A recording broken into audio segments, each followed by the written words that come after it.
ગમે તેમાં ફિટ કરાવી દેશે અને કાયદા એમના તરફેણમાં જ છે, ફૂલ પુરુષ વિરોધી જ છે આપણા કાયદા કાનૂનો. હમણાંનો જ અતુલ સુભાષનો તમે કેસ જુઓ, જીવતા જીવે મરેલો હતો, પછી એ તો આત્મહત્યા તો હવે કરી આણે. એ લોકો બી જાણે કે બેન હજુ તો હમણાં જ તો તમે 2 મહિના પહેલાં એક પુરુષનું જીવન બરબાદ કરી નાખ્યું, હજુ આટલું જલ્દી બીજાનું કેમ તમે બરબાદ કરવા આવી ગયા છો? રામ રામ દોસ્તો. એ કહેવત છે ને, આપણને પાડવા માટે લોકોને કોશિશ નહીં પણ કાવતરા કરવા પડે ત્યારે સમજી લેવું આપણા નેજા આસમાનને આંબી રહ્યા છે, આપણી ધજાઓ આસમાનને આંબી રહી છે દોસ્તો. એટલે એ હવે આ જે ઝંડા ગાડેલા છે ને એ આવા કાવતરામાં પણ એ સફળ નહીં થાય. કોશિશ કરી, કાંઈ ના થયું, અને હવે એ લોકોએ કાવતરું કરી નાખ્યું. કેવું કાવતરું કર્યું હતું? નનામો પત્ર અમને મળ્યો છે, નનામો કંઈક એવું મળ્યું છે અમને. અને આ લોકો કહે છે જે કે આ વ્યવસાયમાં સ્ત્રીઓ ઓછી બહુ આવે છે. બધા જ વ્યવસાયમાં આવે છે, તો આ તમારા જ વ્યવસાયમાં કેમ આવે છે?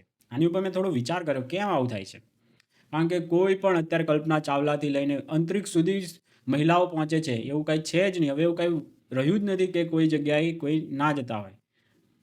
કોઈ પણ વ્યવસાયમાં સ્ત્રીઓ ઓછી જતી હોય એવું કોઈ વ્યવસાય રહ્યો નથી કે ત્યાં ઓછા હોય. દરેક જગ્યાએ એ બાજી મારે જ છે એમની બુદ્ધિથી, બધી રીતે. પણ આ વ્યવસાયમાં એ ગણાવે છે, તો આપણે એની થોડીક વાર માટે સાચી વાત માની લઈએ. પણ એ બાજારૂ પત્રકારિતા આ લોકો કરતા હોય છે ને, એ સાચી જે સ્ત્રીઓ હોય ને એ નથી કરી શકે એમ, એટલે ઓછી આવે છે. મેં વિચાર કર્યો કેમ આવું થાય છે. કારણ કે સાચી રીતે આ લોકો બિચારા ત્યાં કામ કરવા આવતા હોય, એમની પાસે કેવા કેવા પાપ કરાવે છે. નનામી વસ્તુ મળી છે એની ઉપર સ્ટોરી કરાવડાવે. એ બિચારી દીકરીનો શું વાંક છે? એની પાસે તમારો કોઈ ઈગો છે, તમારા કંઈ પ્રોબ્લેમ છે, તમે પૈસા નથી તમને આપીએ કે કોઈ બિઝનેસમેન, એટલા માટે તમે પણ એ દીકરી પાસે શા માટે આવું પાપ કરાવો છો? કોઈ વિચાર સાથે, કોઈ ધર્મ સાથે, તમને કોઈ સંપ્રદાય સાથે વાંધો છે, તો એ બિચારી દીકરીઓને શા માટે તમે એની પાસે પાપ કરાવો છો ખોટા? એ વ્યક્તિઓ વિરુદ્ધ, એ બધા જ વિરુદ્ધ, ધર્મ વિરુદ્ધ, એ બિઝનેસમેનો વિરુદ્ધ, એ આખી ફેકલ્ટી વિરુદ્ધ તમે શા માટે એ દીકરીઓ પાસે પાપ કરાવો છો? આવું પાપ નથી કરવા માગતી ને, એટલે નથી આવતી. એટલે તમારે આ પાપમાં એ ભાગીદાર નથી થવા માગતી, એટલે નથી આવતી. એ દીકરીઓ બિચારી વિચારતી હશે કે અમે કેમ આ નિર્દોષ વ્યક્તિને ફસાવવાના પાપમાં ભાગીદાર થયા, અમારે પણ સ્ટોરી આવી બધી શા માટે અમે કરી? એ બિચારીને ઊંઘ નહીં આવતી હોય, મને ત્યાં સુધી લાગે છે. પણ જો ઊંઘ આવતી હોય તો સમજવાનું, એ બધાનો આત્મા આ લોકોએ મારી નાખ્યો છે કે આપણી ફરજ છે. આવું બ્રેન વોશિંગ કરીને આ લોકો એમની પાસે આવા બધા પાપ કરાવડાવે કે આપણી ફરજ છે, આપણે નિષ્પક્ષ થઈને આપણે આ બધું રજૂ કરવું જોઈએ ને, આમ ને તેમ ને, આવી બધી રીતે. એ લોકોને નેગેટિવિટી સમાજમાં ફેલાવી જ ના હોય. જે લોકોને તમારી જેમ નેગેટિવિટી સમાજમાં નથી ફેલાવવી, એ દીકરીઓ નથી આવવા માગતી. બાકી પોઝિટિવિટી એમને ફેલાવી છે. એ બધા જ પોતાનું ખુદની યુટ્યુબ ચેનલો શરૂ કરીને કે ઇન્સ્ટા આઈડીમાં ને બધી જ રીતે એ પોતાનું કામ કરે જ છે. કંઈ ઓછા ક્રિએટર છે? ધૂમ ક્રિએટરો આવ્યા છે. પણ તું એને બાજારૂ પત્રકારિતા તારા જેવી ના કરતી હોય, જે સત્યનો સાથથી લડતી હોય, જે ન્યૂઝની નેગેટિવિટી ના ફેલાવતી હોય, એને તું તારી પત્રકાર તરીકે તું નહીં ગણતી હોય, કે કોઈ નહીં ગણતું હોય એવી બિચારી બહેનોને. પણ એ લોકો એમનો અવાજ ઉઠાવે જ છે. જે એમને સારા કામ કરવા છે એ કોઈ સ્ત્રીઓ નથી કરતા એવું થોડું છે. એકથી ચડિયાતા બધા જ છે સમાજસેવક બહેનો ગુજરાતમાં, ઓછા છે? કેટલા તળાવ ખોદવાના કામ પણ કરનારા મહિલાઓ છે ને બધા જ છે. તમે લોકો એને પત્રકાર નહીં ગણતા હોય, તમે, કારણ કે તમારી જેમ એ લોકો હપ્તા ખાઈને કામ નહીં કરતા હોય, તમારી જેમ મોટા મોટા સ્ટુડિયો બનાવીને કામ નહીં કરતા હોય, જમીન પર જોડાઈને કામ કરતા હશે, લોકોની વચ્ચે જોડાઈને કામ કરે છે, એટલે તમે એને પત્રકાર નહીં ગણતા હોય. અને પત્રકાર ગણાવું પણ નથી. અમારે લોકોએ પત્રકાર ગણાવું જ નથી. એ આખું સડો હવે એટલો લાગી ગયો છે ને, એમાં કોઈ મહિલા દીકરી ના જતી હોય ને તો એ એના માટે સારા માટે જ છે. કારણ કે એમની પાસે એવા આ લોકો પાપ કરાવશે ને, એ આખી જિંદગી એની ધૂળધાણી થઈ જશે. ખાલી એક હર્ષદ મહેતાની પાછળ એક સ્ત્રી પડેલી, આવી જ બાજારૂ પત્રકારિતા કરવાવાળી, અને એની જિંદગી, બિચારો હાર્ટ એટેકથી મરી ગયો એ વ્યક્તિ. એટલું એ કમાતો હતો ને, એની ઈર્ષાથી બળી ગઈ એ રહી. બસ ઈર્ષાથી બળી ગઈ એના લીધે. એટલે નથી આવતી તો એનાથી સમાજનું ભલું જ છે. કારણ કે આવા નેગેટિવિટી ફેલાવવાવાળા સમાજમાં ઓછા હશે ને, તો કંઈ સમાજનું ભલું જ થવાનું છે. જો એની વાત આપણે સાચી માની લઈએ કે નથી કોઈ આવતા ને એવું બધું, એ કેવું વિક્ટિમ કાર્ડ ખેલે છે. અને પાછું એક વ્યક્તિનું આવી રીતે, એક સ્ત્રી છે એટલે મને દબાવવા મથે છે, તમે આને પકડો કરવા માંડી, એટલે છે ને એ બિચારા એક નિર્દોષ વ્યક્તિને જેલ ભેગો કરાવી દીધો. અને આ વખતે બીજી ફરિયાદ કરી નાખી. લોકો કહે છે હવે જે હોય સાચું હોય ખોટું હોય, બીજી ફરિયાદ કરી નાખી અને હવે એને એમ થાય છે કે આ FIR થશે કે નહીં એને નથી ખબર. એવું એ વિડીયોમાં કહે છે કે FIR આની થશે કે નહીં, એને ફરિયાદ કરી નાખી. કારણ કે એ લોકો બી જાણે કે બેન હજુ તો હમણાં જ તો તમે 2 મહિના પહેલાં એક પુરુષનું જીવન બરબાદ કરી નાખ્યું, હજુ આટલું જલ્દી બીજાનું કેમ તમે બરબાદ કરવા આવી ગયા છો. એ લોકો બી તો થોડો વિચાર કરે કે એક ટ્રેપમાં તો તમે અમને ફસાયા, એમાંથી અમે હવે નીકળવા મતીએ છીએ, નહીં નીકળી શકતા. હવે તમે આ હજુ તો એ પૂરું નથી થયું ત્યાં તમે આ બીજું ટ્રેપ અમને બીજી જાળમાં ફસાવા આવી ગયા. એ લોકો બી હવે કંઈ સિસ્ટમ છે તો તમારા દુરુપયોગ માટે નથી બની. એ લોકો એક વખત તો બિચારા એક વ્યક્તિની જિંદગી બરબાદ કરવા માંડી છે. એ લોકોના રિમાન્ડ થઈ ગયા, બિચારાને બધું જ કરી નાખ્યું, કાંઈ જ ના નીકળ્યું. કેટલું 6,000 અમને નનામું આમ મળ્યું છે, 6,000 કરોડનું આમ છે તેમ છે. અરે નનામી વસ્તુ પર ક્યારથી લોકો ફરિયાદી બનીને કામ કરવા માંડ્યા છે, મને નહીં સમજાતું. કોઈ વ્યક્તિ સામેથી આવે તોય FIR અને ફરિયાદ ને એવું નથી લેતા, તો નનામાં કોઈ પત્ર પરથી જાતે આખા ગૃહમંત્રીએ ફરિયાદી બની દીધા. કારણ કે એક સ્ત્રી જ્યારે કોઈ પુરુષ પર આક્ષેપ કરે ને એટલે બધા જ આખો સમાજ તો માની જ લે છે કે આ પુરુષ જ દોષી હશે. કારણ કે આ સ્ત્રી આટલી મોટી આટલા સબસ્ક્રાઈબરવાળા બધા બોલતા હોય તો પછી એ તો સાચી જ હશે ને. અને પોતે ઈમાનદાર છે ને આવા બધા પોતે જ કહે છે. બાકી કોઈ એના પત્રકાર જગતનું મને હવે તો એના કાંડ કહેવા માંડ્યા છે કે આ સૌથી વધારે જો રૂપિયા કોઈ ખાતું હોય ને તો આ વ્યક્તિ જ છે. પોતાની જાતને ઈમાનદાર કહે છે.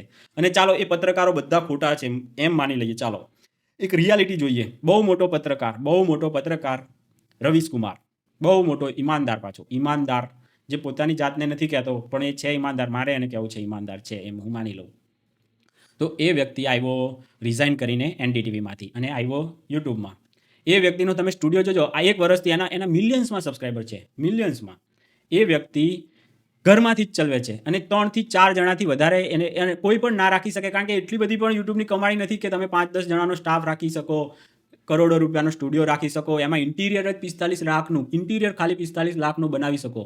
8 કેમેરા રાખી શકો. એક કેમેરો એ રાખે છે એકદમ સિમ્પલ, એકનો એક શૂટ ને એટલે 2 હશે, એરાય પહેરતો હશે. એનું તમે જોઈ લો, એકનું એક જ, કોઈ જાજમજાટ. એ કારણ કે પૈસા જ હોતા નથી એટલા કે જગમગાટ કરી શકે. એની છોડી દો વાત. કોઈ પણ મોટો યુટ્યુબર 2 મિલિયન 4 મિલિયન સબસ્ક્રાઈબર વાળો જોઈ લઈએ ને, તો એ વ્યક્તિ પણ ઘરમાંથી કામ કરે છે. ઘરમાં જ એનો સ્ટુડિયો હોય ને બધું જ ઘરમાં હોય. કાંઈ એવડી મોટી ટીમ ના હોય, 2-3 જણા એડિટિંગવાળા હોય ને એટલું જ. કારણ કે એટલી બધી પણ કમાણી નથી કે તમે આટલું બધું આખો પથારો તમે પાથરી શકો. એટલી કમાણી નથી.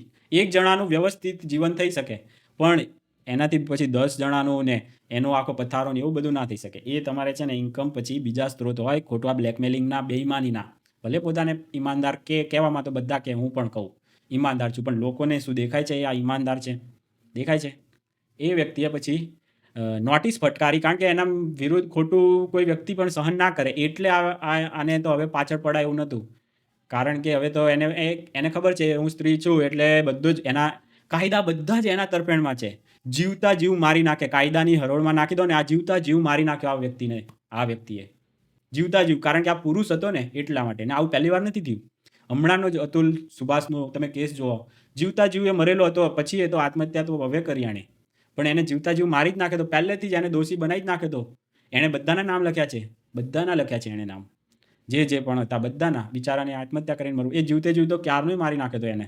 આવી રીતે બધાને આ જેટલા પણ ખોટી રીતે આ બધાને નિર્દોષોને જેલોમાં સડાવડાવે છે ને જે સ્ત્રીઓ, ખોટી રીતે. સાચા હશે 90%માંથી ખોટા હોય છે. જે દહેજના અને તમે કોઈ પણ ફિગર ઉઠાવી લો, 10% કદાચ એમાં સચ્ચાઈ હોય, બાકી 90% તો સાવ ખોટા. અને પુરુષોને દબાવવા માટેના જ કાયદા કાનૂન બન્યા છે. પુરુષોને દબાવવાના, પરિવારો તોડવાના, ભાઈ બહેનના ઝઘડા કરાવવાના, એ લોકોના સંબંધો તોડવાના, આવા જ કાયદાઓ બન્યા છે. આવા જ એ જ તમારા ઘરો તોડવા માટે જ આ બધું બન્યું છે. આ સિસ્ટમમાં ઘુસાડી દે પુરુષને એટલે જીવતા જીવ મરી જાય. અને બિચારાને સમાજ જો સાથ ના આપે ને તો સાવ પૂરો થઈ જાય એ વ્યક્તિ. સમાજના સાથની પછી જરૂર પડે. આ કાયદા કાનૂન ગમે આજકાલ આવ્યો. આપણે સામાજિક જીવન હજારો વર્ષોથી જીવતા આવ્યા છીએ અને સમાજમાં આપણે રહેવાનું છે એટલે આપણે ખોટું કંઈ કરતા નથી. કાયદા તો લાખો જાતના બનેલા છે તમને ફિટ કરવા માટે, પણ સામાજિક દ્રષ્ટિએ આપણે કંઈ ખોટું કોઈનો 1 રૂપિયો એ વ્યક્તિ દબાવતો નહોતો. બધાને ટાઈમ ટુ ટાઈમ પૈસા પહોંચી જતા હતા. એટલે વ્યક્તિએ બદનક્ષીનો દાવો કર્યો કે આ વ્યક્તિ આવું મારા વિરુદ્ધ કરે છે, ખોટું સાવ ખોટું. તો એનો ઈગો હર્ટ થઈ ગયો. તું એક સ્ત્રી સામે પડ્યો છે હવે તો, અને એને તો સબસ્ક્રાઈબરનો બધો હોય ને, એનો ઘમંડ હોય એની પાસે કે અમે તો ગમે તે રીતે આખી સિસ્ટમ અમારી છે. ભલે ને સરકાર કોઈ પણ હોય, સિસ્ટમ તો એ કે અમારી જ છે. ફેમિનિસ્ટો છે ને આ દેશને બરબાદ, આખા કુટુંબ, પરિવારો બરબાદ કરે છે આ ફેમિનિસ્ટ વિચારધારા. હા, એની સામે મારો અવાજ છે. જેટલા પણ પુરુષો છે ને બધાનો અવાજ છે કે જો આવી કોઈ સ્ત્રી તમારી પાછળ પડી જાય તો કેવા બરબાદ થાય છે. કાયદા કાનૂન જાતે ફરિયાદી બની જાય, સરકાર ખુદ જાતે બની જાય કોઈ ના આવે તો સામે. આ બહુ ખોટું છે, બહુ ખોટું છે. ભાઈ ભાઈ બેનને લડાવવા માટે બહેનોને ભાગ આપ્યા. તમને એમ હોય કે તમને બેન ઉપર બહુ હેત આવી ગયું એટલે કાયદા બન્યા છે, એવું કોઈ જ નથી. પરિવારો તોડવા માટે આ બધા કાયદાઓ બન્યા છે. કેટલા બિચારા લોકો આ ગોલ્ડ ડિગર આવું કોઈક નામ, આ શું છે એવું મને ખબર નહીં શું છે આ ગોલ્ડ ડિગર. તો એ મને જાણવા મળ્યું. આ જે હમણાં ક્રિકેટરનું એક ચાલે છે ને, તો એમ કે ગોલ્ડ ડિગર એને ભટકાઈ ગઈ. ગોલ્ડ ડિગર એ કેવી રીતે ભટકાઈ જાય કે આમ બધું જ બહુ ખૂબસૂરત હોય અને બિચારો પેલો ક્રિકેટર ધોમ ઇન્કમવાળો પૈસાદાર, અને વરસ માટે લગ્ન કર્યા ને પછી તો ગોલ્ડ ડિગર અડધી મિલકત લેવા માટે એની પાછળ પડી હોય. કોઈ પ્રેમ કાંઈ નથી હોતું એને. આ બધી ગોલ્ડ ડિગર અમુક, બધી નહીં, અમુક હોય છે આવી ગોલ્ડ ડિગર. આપણી આજુબાજુ ના હોય, આપણે એવા સંસ્કારીવાળા વાતાવરણ પેદા કરતા હોય, આપણે એક સામાજિક હોય. દરેક બહેનો સમજે છે કે આ ખોટી છે હાવ. બહેનો પણ સમજે છે આ હાવ ખોટી વાર્તાઓ બનાવીને. એ કોઈ ભૂપેન્દ્રભાઈ કોઈનો ભાઈ નહીં હોય?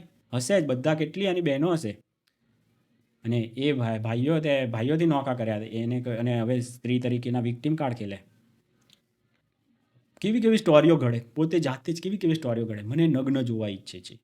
અરે ભાઈ સાહેબ, આ મોબાઈલ બધાના હાથમાં છે. તને હું કામ? તારા કરતાં હારા મોડલો છે, તને હું કામ કોઈ જોવા ઈચ્છે? આ કડવું સત્ય છે.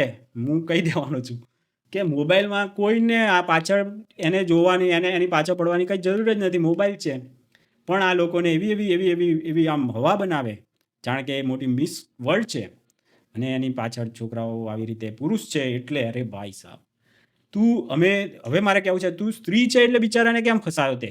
તું સ્ત્રી છે એટલે જ તે ફસાયો ને. બાકી તો કોઈ સ્ત્રી સામે હોત તો તું એટલો ના ફસાઈ શકત.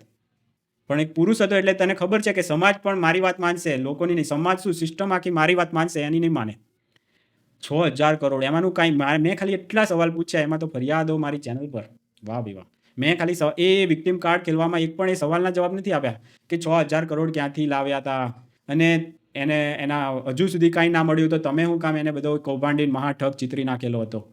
એને આ બધા જવાબો એની પાસે આપવા માટે હતા જ નહીં, એટલે વિક્ટિમ કાર્ડ ખેલી ગઈ કે મને આમ કરે છે ત્યાં. કારણ કે બીજા પત્રકારો પણ પૂછે ને કે હવે આવું પૂછે છે તો પછી તો આ મારા શબ્દો પકડી લીધા હોય, આમ કીધું મને, તેમ કીધું. પણ મેં જે સવાલો કરેલા, હું બધું જે પૂછતો હતો એના વિરુદ્ધ એક પણ પત્રકાર બિચારા બધા એને પાપમાં ભાગીદાર બનાવ્યા. તો એ લોકો બી હવે ડાયરેક્ટ આમ મીડિયામાં લાવીને તો ના કહી શકે કે અમારે આવી રીતે ભૂલ થઈ ગઈ છે.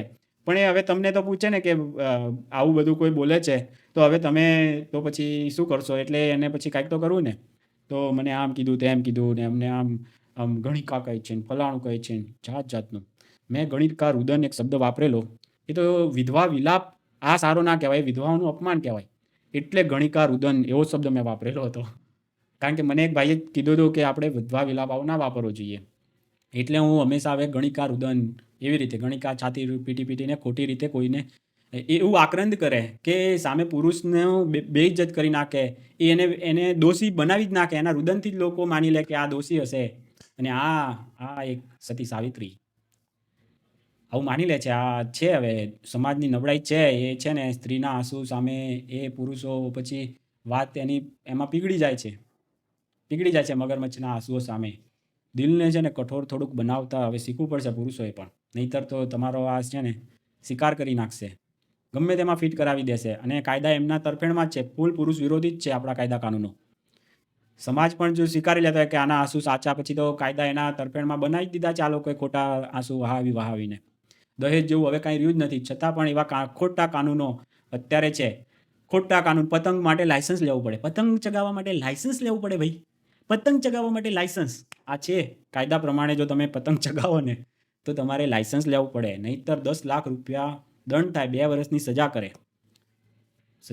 આવા કાયદા કાનૂન બધામાં તમને ફિટ કરી દેવાના, કોઈ પણ રીતે તમને ફિટ કરી દેવાના. અને કોઈ રીતે ફિટ થાય એવું ના હોય નામ તેમ, તો પછી આપણા ઉત્સવોમાં આવે ને ત્યારે છાતી કૂટવાનું ગણિકા રુદન શરૂ કરી નાખે. હોળીમાં પાણી બચાવો, આવું ગણિકા રુદન બાજારું મીડિયા કરે જ છે. દિવાળીમાં ફટાકડા ના ફોડશો, પ્રદૂષણ થાય છે. હજુ પણ દિલ્હીમાં હમણાં સુધી 400 ઉપર જ એ રહે છે AQI. 400ની ઉપર દિવાળી તો ક્યારની જતી રહી અને હજુ પણ AQI સુધરતો નથી. કારણ કે ફટાકડાથી છે જ નહીં, પણ આવું ડાયવર્ટ કરે. આપણા હિન્દુ ધર્મના ઉત્સવો ઉપર આ બાજારું મીડિયા છાતી કૂટે, ગણિકારુદન શરૂ કરી દે. ફટાકડાથી પોલ્યુશન થાય છે, બંધ કરો, બંધ કરો. હિન્દુ ધર્મમાં જ આ લોકોને ખાલી વાંધો દેખાય, બસ બીજા કશામાં નહીં. મહેશ ગિરીજી મહારાજની પાછળ પડી ગયું મીડિયા.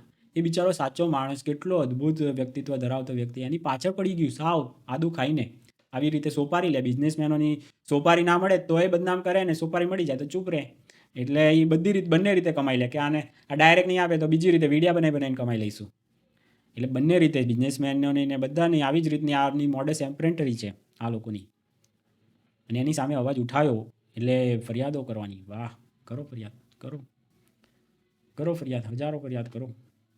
હું પુરુષ છું એટલે મને ભલે દોષી પણ માની લે અને મને ફિટ કરી લેશે કે જે બી હોય, પણ અવાજ તો ઉઠાવવો પડશે ને. કોઈનું તો પ્રતિનિધિત્વ મારે લેવું જ પડશે અને લઈશું. એટલે જ મેં ઘણું બધું, હવે મારો કોઈ ધ્યેય નહોતો, હવે ધ્યેય પકડાણું છે. હવે એ કરશું. ચાલો ત્યારે બીજા કોઈ વિડીયોમાં મળીએ, ત્યાં સુધી રામ રામ.